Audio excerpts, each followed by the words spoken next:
back, everybody. I'm gonna go over a little bit of the equipment that I have acquired or borrowing. This is a John Deere 37. This is custom right here. I extended the tongue out because I'm assuming John Deere's hook up differently than Ford. So I extended that out so that the existing PTO shaft works for the tractor. It's all greased and actually moves back and forth. This is a sickle bar. It's very old. So the tractor turns the shaft turns this pulley right there. Alright, the pulley then turns the belt, which turns another pulley with a doohickey thingamabob that I have greased. This pulley rotates. This arm or whatever, goes around on the wheel, which drives this back, this wood piece, which I will get to here in a minute, back and forth. The wooden piece rots out. So I spray painted some black paint on it, hooking it together so that when this is at the right elevation hooked up to the tractor, it then, through leverage and levers, it lifts this up off the ground so you don't put a giant dirt trench in the yard as you pull it along on flat tires. They're really, really hard. This is a really, you probably can't see it super well. This is really cool. There's in layman's terms, there's like a fork piece that's like this, two arms cupped like this, but mirrored, and those clasp around a ball that is connected to all of these teeth. Alright, so if you hit something with this bar, like a telephone post or something, that breaks free, the wood piece breaks, and that will pop off. I did the same thing with this shaft, so it can slide back and forth to the tractor. What you would do is you would run this crimper in tandem with the sickle bar, and that would run one lap behind. So as you're cutting, this would crimp it. And so if you're running just the sickle bar, it's going to take about, I hope it's not too windy, it's going to take about 3 days for that grass to dry out. You flip it, you turn it over, you dry it out. Through the crimper, it probably would take, depending on the day, of course, but probably only 1 day. Without the wood piece, lubed everything, or greased everything, hooked it up to the tractor, runs great. I need to put some Fix-A-Flat in this tire because I think all these tires have tubes. I don't like putting Fix-A-Flat in a rimmed tire because that ruins the rim, and then you gotta sandblast it off pretty much. This is a David Bradley hay rake. I have not moved it since the last vlog. It's got a differential here. It's self-driven, so as you pull it along, these wheels turn an axle. There's like a ratcheting device in each one of these wheels that does two things. One, I believe it doesn't turn that backwards if you're backing up. And two, if you're making a sharp turn, one of these wheels has to have one of these wheels is going to be turning slower than the other, so that allows it to stay one click behind, for lack of a better term. And greased everything up on the chain. The chain was rusted stiff. Did a oil change, 80-90 weight oil, gear oil, which is what I could find online was what was recommended. All of the grease zerks I could find, and they have a bearing type of thing. It's actually just a piece of round stock steel. Actually, I should say black pipe because it's hollow. And that goes into a sleeved piece of steel. That paper-like metal plate that is inside of here obviously wore out, and then this pipe was just resting on the outside of the bearing, and so what that did was it ate through half of this 1-inch pipe, which was actually quite impressive. My friend Aaron came over and I cut these off, and I bought some 1-inch pipe, and he was willing to help me weld on some some new 1-inch pipe. It was the same diameter. And then I kind of made a new bushing out of some milk carton plastic because it was basically the same thickness as that metal sleeve that they had in the existing ones. Hit it with some black paint so it wouldn't rust, because obviously by the looks of this thing you can tell that I'm really worried about rust. As you would have seen from the other video, this is a Ford 8N that I've been driving. I put a new PTO in it because the old one was leaking differential oil, not fluid. I also put one in to bring it up to the standard size. You know, back in the 50s, because this was built in 49, they really knew how to treat the farmers. I mean, this entire tractor, you can pretty much tear the entire thing apart and rebuild it. Probably needs a new radiator, heat exchanger, but you know, it's fine. The fan blows and cools the engine off just fine. Readily accessible and, you know, fixable. This is a fuel settlement bowl. It's got a little valve so you can turn it off, turn it on, so that the gas isn't constantly pouring into your carburetor. That's phenomenal. Really see, but there is, since this is an old tank and I've been driving it on bumpy roads, on bumpy ground, the rust and the contaminants from dumping fuel in all get collected here instead of going into your carburetor or your engine. Also clean the points on the distributor. Made sure I had spark. Put a new battery in it. Basically, as long as you put fuel in this thing and clean the sediment trap, I think it's gonna work forever. Oh, also keep everything greased. Keep everything well greased. This is where you put the differential oil fluid. Alright, gas is on. Power is turned on. We're in neutral. Contact.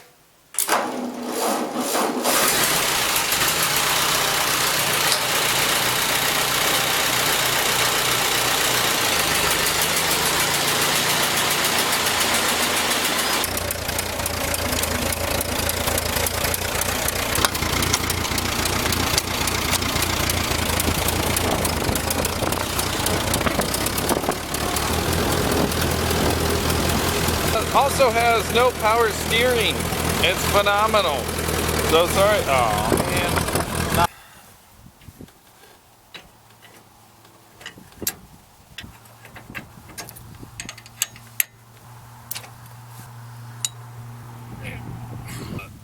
PTO.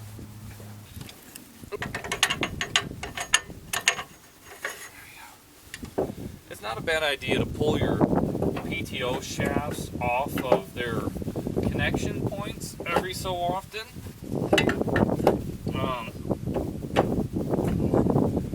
Because otherwise they'll get seized on there, and it's no fun. It really is no fun when you're trying to, you know, get them off. You get rusted in place.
All right, thank you, I love you.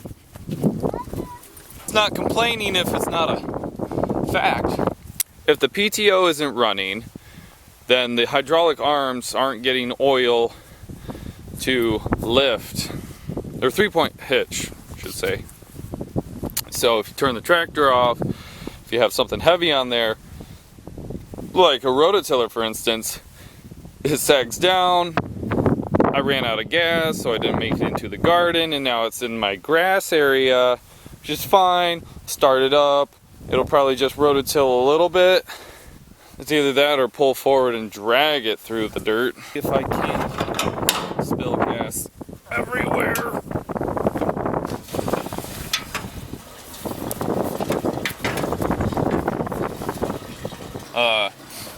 Looking down in there, there's like a separation, so like I want to say it's like an 8x8 square inside of here where you pour the gas into. Only gas above like 1 inch inside that area can get out into the rest of the tank. I'm assuming that's in case you drop stuff in there or sediment, or you dump these contaminants in the gasoline container that you use to dump in there.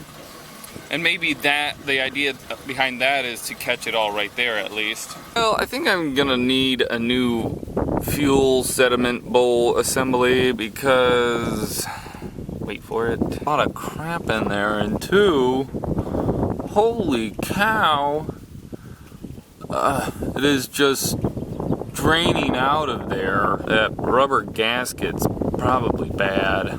Alright, now that we got the rototiller all disconnected, I just wanted to point out, I just wanted to throw out a mental note. It is really nice having these greased. They just slip right off. Some pipe dope on this sediment bowl and see if that can just seal it up. I have a new one coming. It's gonna be here tomorrow. Amazon, sure. Valves off. Time to clean the sediment out of there anyways. And since fuel is so expensive, okay.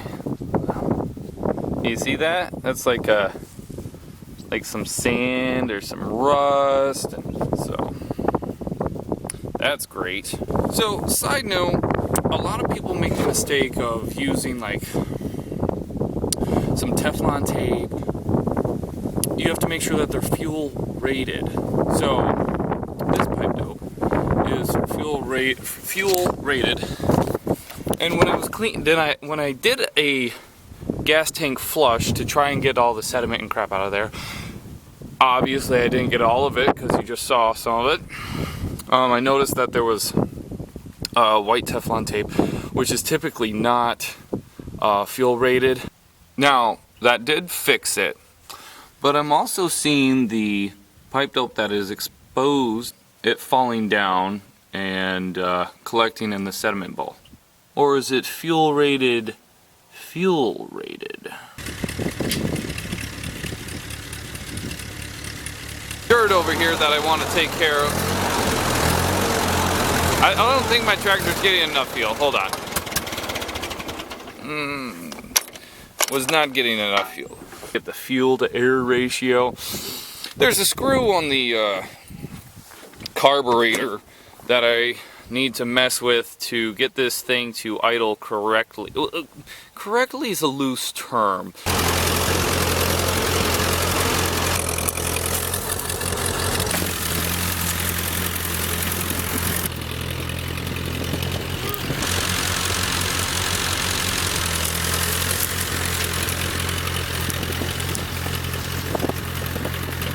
Hey, I just rototilled that.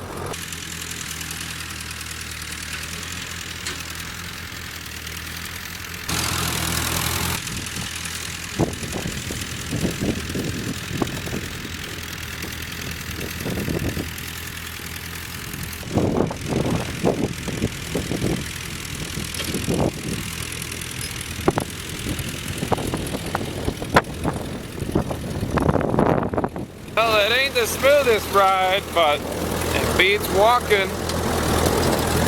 And the view isn't that bad either. Good. I mean, there's not much play in this steering wheel at all.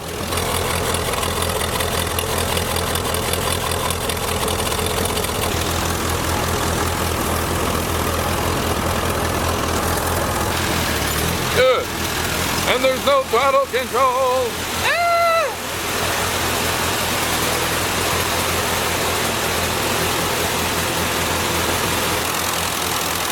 Got our gas off. We'll drop our 3-point arms all the way down so we can shut the barn. I built this shed over the winter. Through the winter, I guess one would say. Started it just before Thanksgiving and finished it, I don't know, in February. Got the small piles of dirt out of the way. Still got to deal with that big pile of dirt. I got a hole up in the front that I need to fill. I got some holes that the dogs dug that I gotta fill.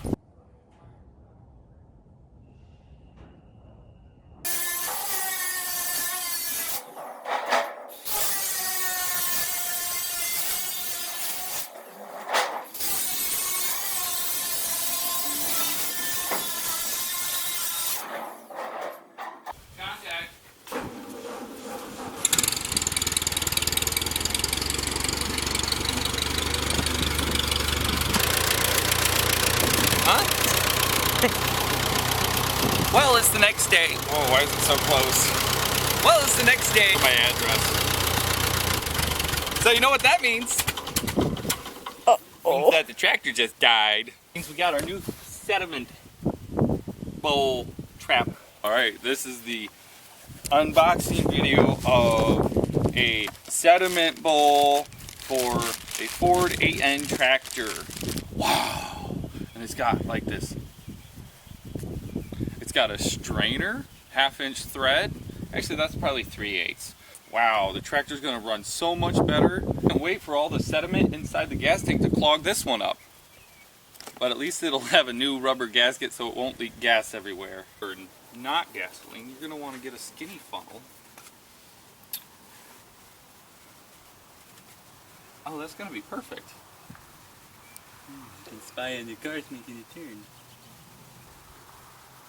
See, the pipe dope did keep it from leaking on that gasket.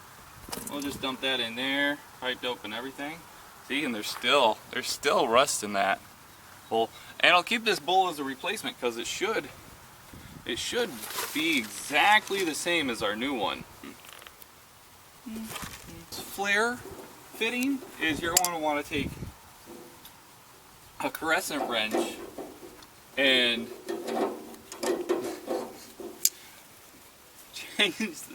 change it from a hex head to rounded corners. Oh, you do want to pay attention to the orientation, because if it's all plumbed in copper pipe like this one is, you're going to want to rotate it back into the exact way. This is also one way to flush your gas tank out.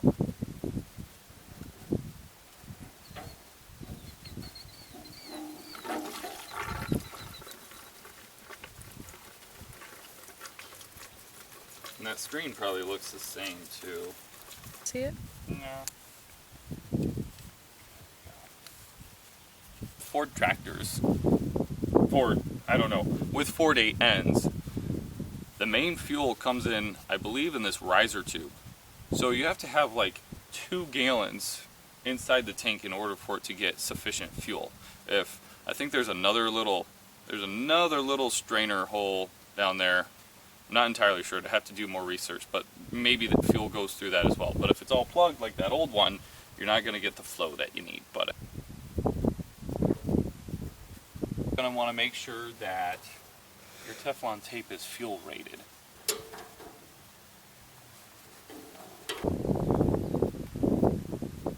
Oh, they're going by with hay bales. Well, if you don't have a funnel that's big enough for your 5-gallon bucket to dump it back into your gas can, you can always siphon it. Oh.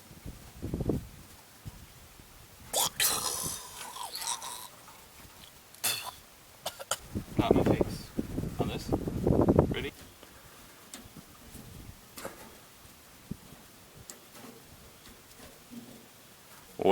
a second. Has had this one that it had the copper tube pipe to, so this was orientated like this. I thought that it was just kind of a universal thing to where you could either have fuel here or the fuel tied into here. Let's try this.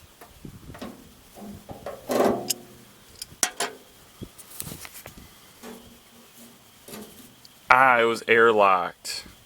Okay, there. Oh, okay, that makes sense. That makes so much sense. Because the other one I never had that issue with because it didn't seal. It never sealed properly. So, alright. Now I'm just going to open that up.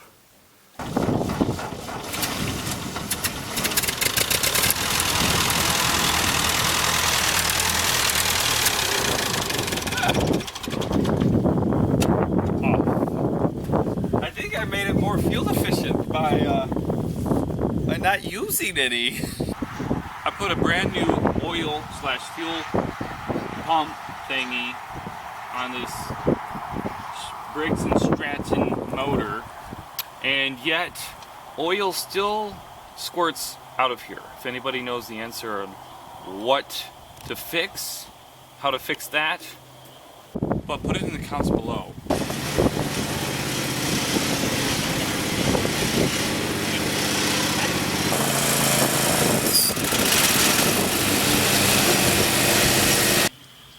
It's always good to make sure that your air filter.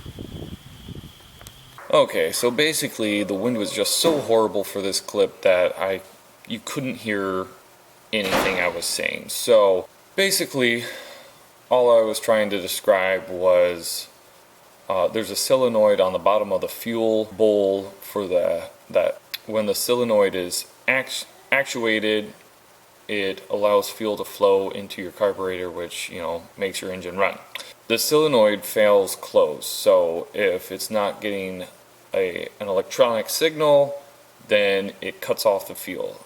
If it's broken, it cuts off the fuel. So if you're driving along, and a lot of engines have these actually, even my John Deere little rider has one, and I couldn't figure out what it was. I thought it was the filter getting clogged. I thought it was the gas tank getting clogged. For the life of me, I couldn't figure out what it was.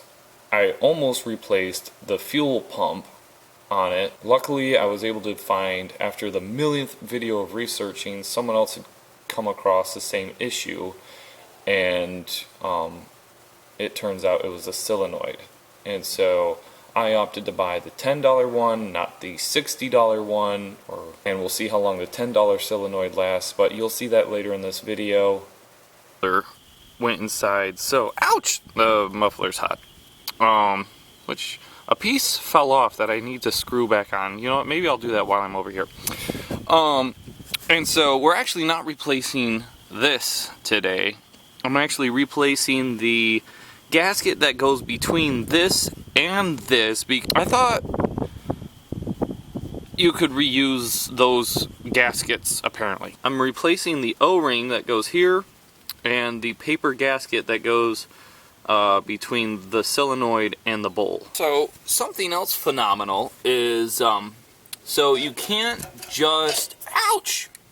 You can't just use a pair of channel locks to pull this off. You actually have to use like some needle nose pliers, and I'm sure there's an actual technical tool that you're supposed to use, like a filed down crescent wrench or something, because this is where fuel is held all over the hot exhaust. Wow, there's drain that entire line. Is it going to stop? It is not going to stop. Filled the gas tank all the way up, so we're below the hot. Okay. I just propped it up with my needle nose pliers. Again, another use for needle nose pliers. So it's a wrap.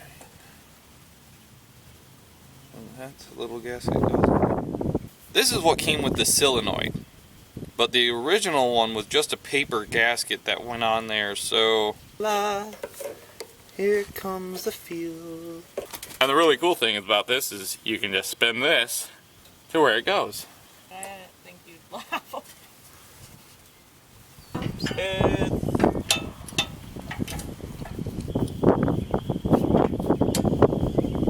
Hey kids, this is what happens if you don't grease your PTO shaft. You know what, never mind. It gets cut off. Remember guys, always let the air out of your air compressor so that the moisture doesn't condense and rust a hole in your tank and go kablooey. It's really hard to drive one of these one-handedly. Believe it or not, this is the smoothest my lawn has ever been. Part of the video too. I do have an inner tube. Kind of hate swapping it. Contact.